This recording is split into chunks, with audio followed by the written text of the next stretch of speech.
முதலமைச்சரின் இலாக்காக்கள் நிதி அமைச்சரிடம் ஒப்படைக்கப்பட்டதற்கு தமிழக காங்கிரஸ் தலைவர் திருநாவுக்கரசர் வரவேற்பு தெரிவித்துள்ளார். சென்னையில் தந்தி செய்தியாளருக்கு அளித்த பேட்டியில் அவர் இவ்வாறு கூறியுள்ளார். முதலமைச்சருடைய இலாக்காக்களை திரு பன்னீர்செல்வம் அவர்களுக்கு மாற்றியிருக்கிறார்கள். அதுபோல அமைச்சரவை கூட்டத்திற்கும் திரு பன்னீர்செல்வம் அவர்கள் தலைமையேற்று நடத்த உத்தரவிடப்பட்டிருக்கிறது.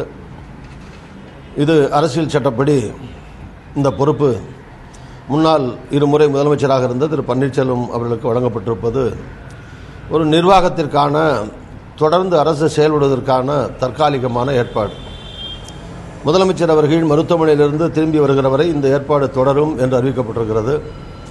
இது அரசு தொடர்ந்து செயல்பட, அரசு பணிகள் தேக்கமில்லாமல் தொடர்ந்து நடைபெற இந்த மாற்று ஏற்பாடு நிச்சயமாக உதவும் என்கிற அடிப்படையில் இந்த ஏற்பாட்டினை நான் காங்கிரஸ் சார்பிலே வரவேற்கிறேன்.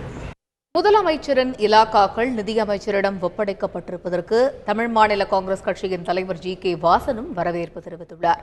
தமிழக மக்களின் எதிர்பார்ப்புகளை பிரதிபலிக்கும் வகையில் அரசியல் சட்டத்திற்கு உட்பட்டு எடுக்கப்பட்ட முடிவை வரவேற்பதாக அறிக்கை ஒன்றில் வாசன் குறிப்பிட்டுள்ளார்.